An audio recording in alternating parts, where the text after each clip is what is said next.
A way too early top 25 list came out, and Texas A&M, I think, was a little too high. I'm going to tell you why on today's episode of Locked On Aggies.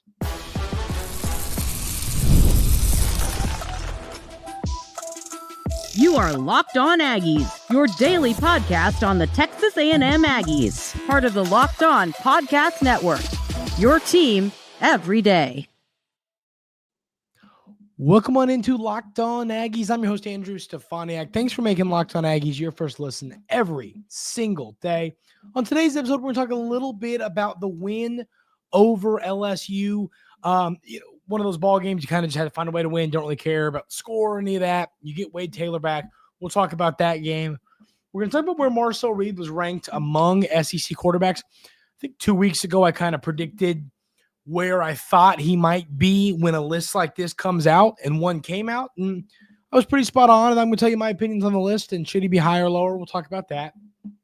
But we're going to start the show today with kind of a thought that I just kind of had. So, a lot of these topics for the show, I'll just be kind of sitting in the shower, waking up in the morning, falling asleep, and I'll just kind of be thinking about things like what's something we could talk about on the show, and something hit me.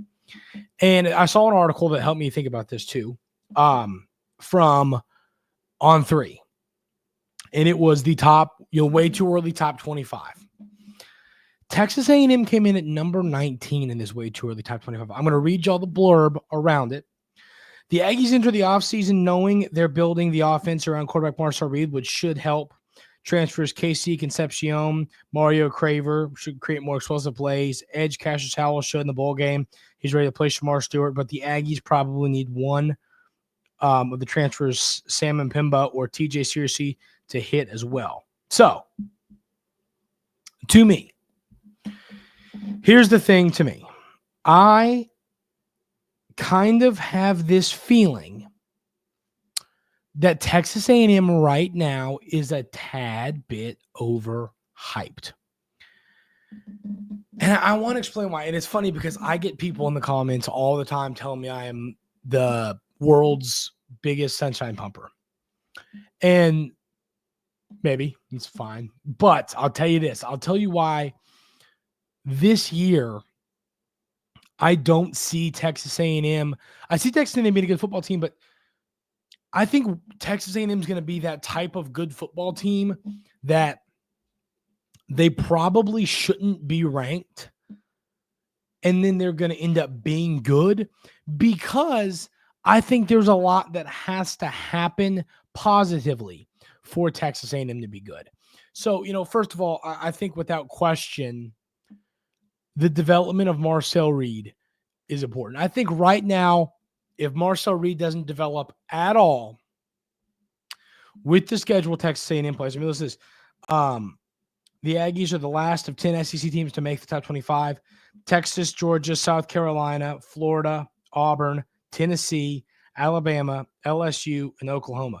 So think about that. You have to play Texas, South Carolina, Florida, Auburn, LSU this year. You have to play a bunch of those teams. So to me,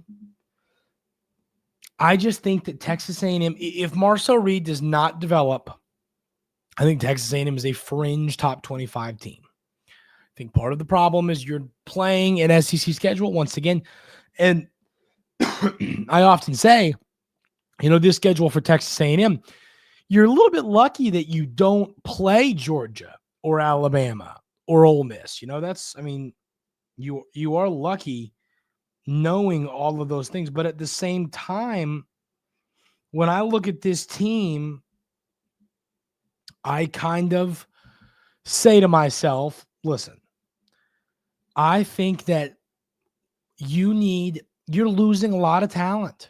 You're losing a lot of great players on your defensive line. I just think there's a lot of concerns for this team. And it's funny because in a weird way, I almost feel similar this year than I did last year when it comes to roster. I was really confident in both of the Shamars, Stewart and Turner. I was very confident in Nick Scorton. Those three players obviously ended up being good. Le'Veon Moss, after the Reuben Owens injury, really stepped up and was great. So, there's some confidence in knowing he's back for another year. But I think my concern for last year is a little bit different than this year's concern. I think that this year's team, it's a little bit schedule based. I mean, those of you that remember all of my off-season topics last year, I talked a lot about how that schedule last year was incredibly manageable. You play in these good teams, LSU, Texas, Missouri, Notre Dame, all at home. Your road games, obviously, Auburn was a little bit better than we thought by the end of the year. So was South Carolina. But, I mean, the schedule kind of worked itself out to where your home to away ratio was pretty darn good. I mean, you were in a good spot. This year, in all honesty, I don't think any of it is the case because at the end of the day, we all think that South Carolina and Auburn are both going to be pretty – in Florida are all going to be really good. So knowing that, you play all those teams at home, then you have to go to LSU and Notre Dame and Texas and Missouri. This schedule is going to be really tough. And yes, once again, people, often comment and say, well, yeah, but we don't play Ole Miss and Alabama, Georgia. True, we don't, and we're lucky. I mean, imagine if you took away Mississippi State and threw in Georgia. I mean, we'd just be goodness, So I think that you avoid those kind of top dogs, but at the same time, you're going to play more ranked teams this year, and you're going to play a lot tougher of a road schedule, making this a tougher schedule top to bottom. And I think that knowing that, and knowing we desperately need Marcel Reed to develop because, I've talked about this roster. You have a little bit more work to do in the defensive line, portal-wise.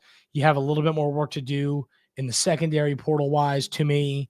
In all honesty, I think that you could use a little bit more. I think you could use some more receivers after what's going on with Hudson and, missing on Wallace, who we talked about on Friday. Knowing all that, I think you could use a receiver. But at the end of the day, I feel pretty good top to bottom about this roster. But I think there's a lot of that. It's always scary when you have a roster that these players have been on your team and now it's time for X, Y, and Z to step up. I think you're going to see that some on your defensive line. I think you're going to see that some on your secondary. You might see that on your offensive line. There's a lot of positions where you could see that. And I mean, but at the end of the day, a good portion of this will come down to the play of Marcel Reed. So I'm not saying Texas A&M is not going to be good because they're going to be, but they're ranked number 19 overall in this list from On3. And I just think that that's a little steep for where we currently are in the offseason. If Texas A&M does not, improve, I mean, it's going to take development. There's a lot that's going to happen with this roster to make this team better in development. I mean, you've got good players, but you got to develop them. And the biggest of those players is Marcel Reed.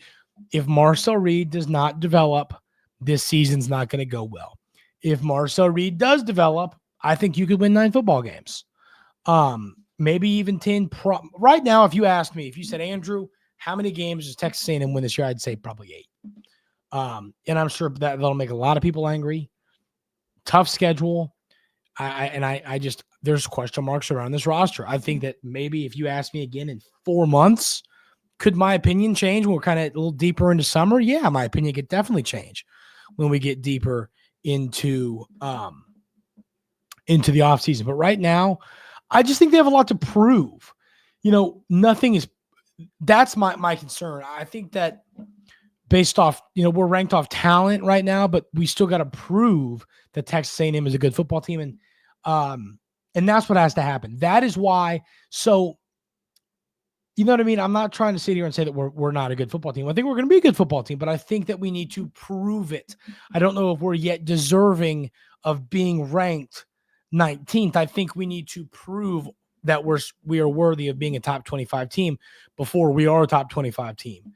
And I'll tell you this, I'll tell you with certainty, Texas A&M is going to be ranked heading into next season. I will tell you that with certainty. That's a guarantee.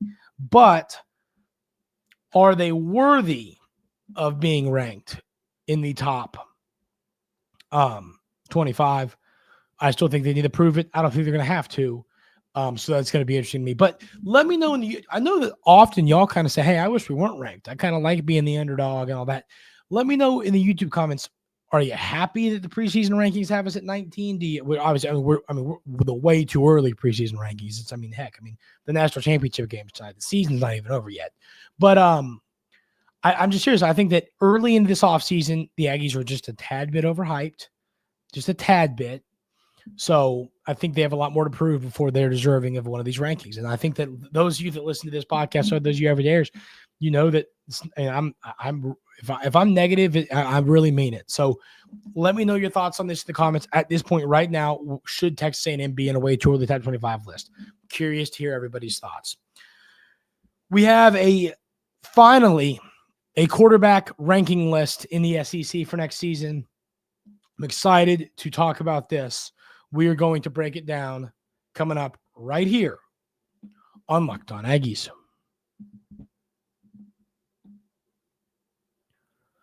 But first, I want to talk about our friends over at Prize Picks. This message is brought to you by Prize Picks, the place to get real money, sports action. With over 10 million members and billions in winnings, Prize Picks has changed the game in daily fantasy sports. Whether it's playoff or regular season, Prize Picks has made it easier than ever to win big while enjoying all the football action. Now it's playoff time, and there's no better way to get in on the action than with Prize Picks.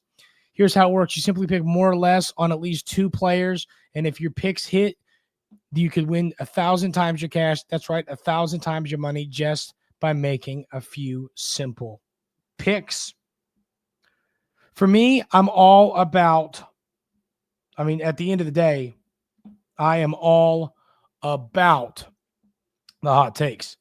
There's a lot of picks that I kind of like for these next few NFL games. I think that the Bills are going to go and take down the Chiefs, and I think that means you're going to see a big game out of Josh Allen. Ready to run your game this football season? Download the app today and use code LOCKEDONCollege to get $50 instantly after you play your first $5 lineup. That's right, $50 just for playing. Don't wait. Take your game to the next level with Prize Picks. Prize Picks, run your game.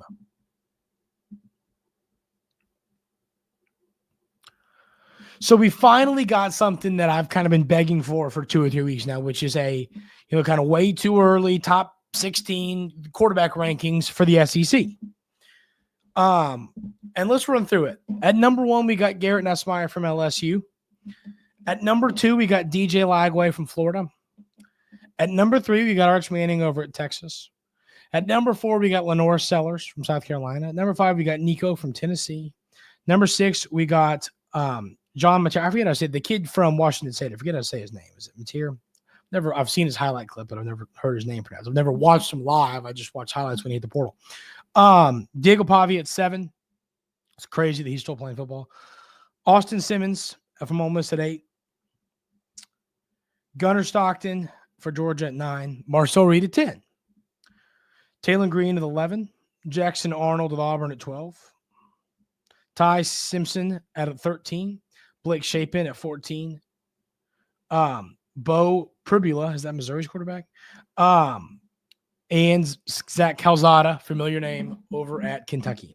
So the first thing I want to say when it comes to where Marcel Reed is ranked, I agree. You got to have Pavia ahead of him. I think that that's fine. I think Simmons is a little bit overrated here. Stockton, I think Stockton's going to be good. One thing I don't like is quarterbacks like Gunnar Stockton. If Gunnar Stockton played at Florida or Auburn or Tennessee, I bet you he's ranked like 12 or 11 or 12 right now. But because it's Georgia, I think he kind of gets that boost. I'll tell you this too. The other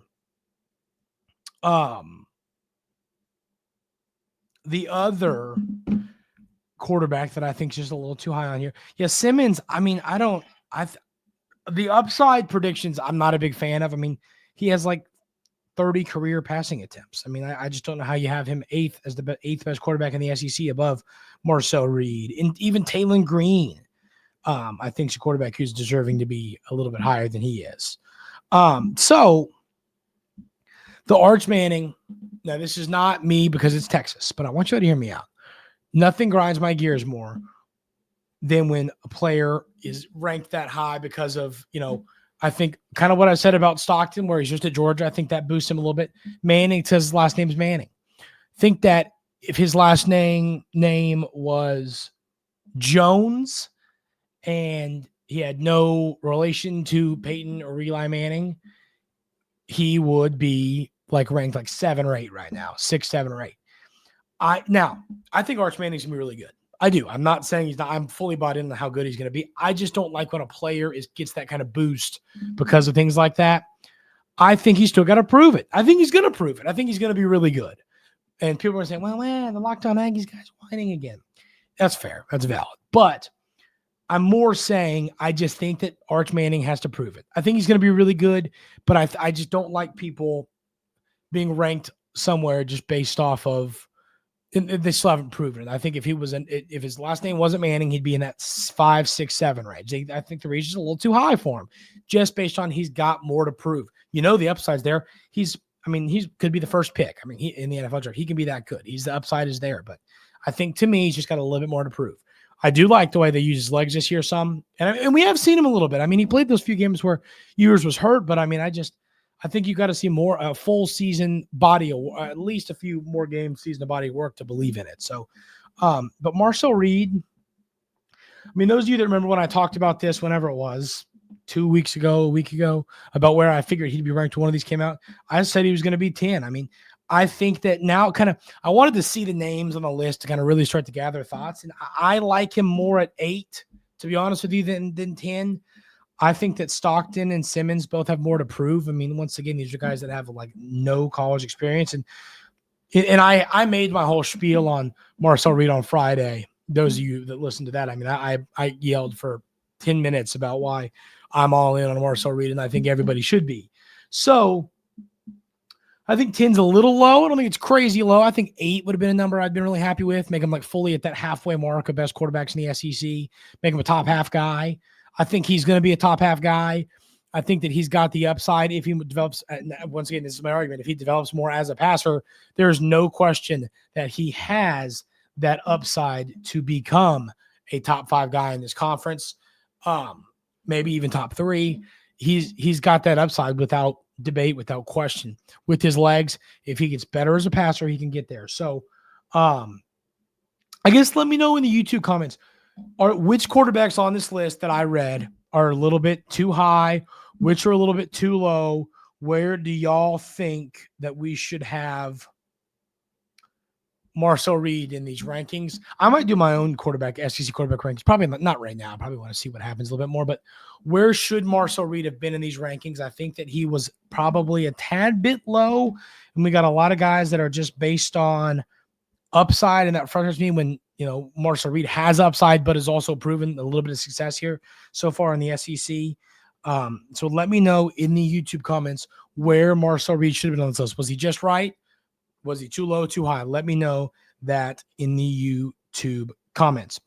We're going to talk a little bit about the Aggies win over LSU coming up right here on Locked On Aggies.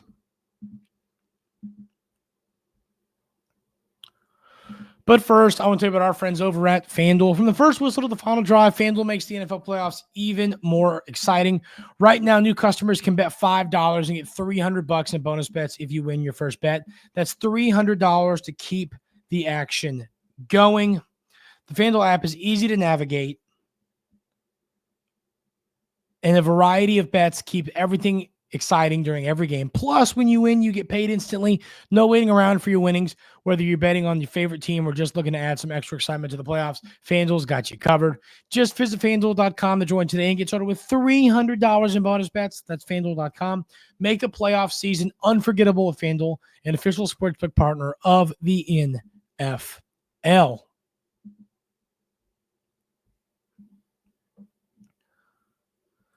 So the Aggies are able to take care of business against the LSU Tigers.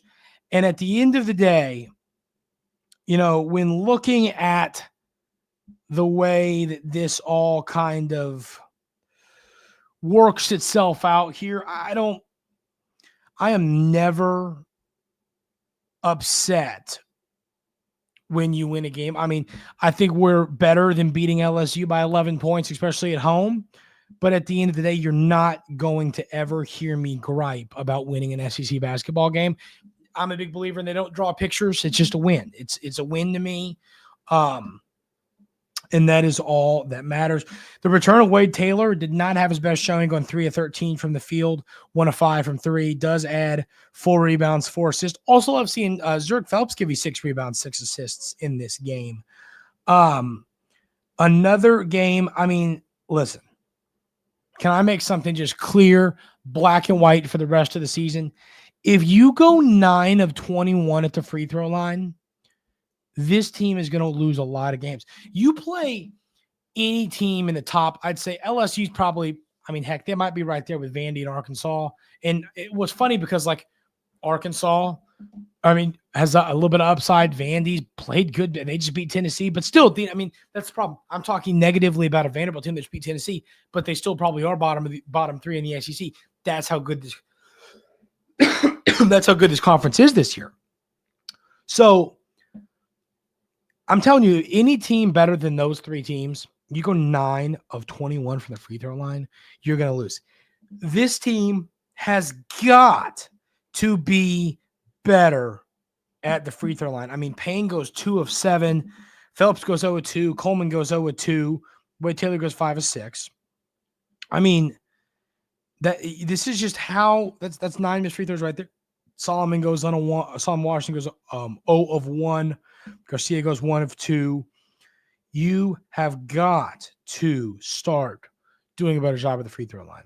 Also, it was good to see Wilcher make a couple 3-pointers. I still think he's probably the best 3-point shooter on this team. I'd love seeing him get about 15 minutes. In all honesty, I'd give him some minutes over Manny at times because I think Wilcher's got a better upside as a shooter. And I think what this team needs is defense. I mean, we know how good you are. I mean, once again, another 14 offensive rebounds. You out-rebound. Oh, actually, they out-rebounded us. I forgot about that. Yeah, 27-24. It was an ugly game. But, I mean, you kill them on the offensive glass 14-6. But at the end of the day, this team has got to continue to get better offensively. Our defense is great. Our rebounding and offensive, all that is all those aspects of our game are great. The issue with this team, it's just shooting in every capacity. Free throw shooting, 3-point shooting, shooting from the field. We have to be better offensively. And I mean, defense wins in March. The little things like this win in March, no question. And we have a ton of upside, no question, but we have got to get better offensively. Obviously, Wade Taylor missed a handful of games. He needs to get back into the swing of things. And I'm hoping that him being good, him, Phelps, and Wade Taylor being on that court together and settling in, I think that's going to be a really good, tandem for this team.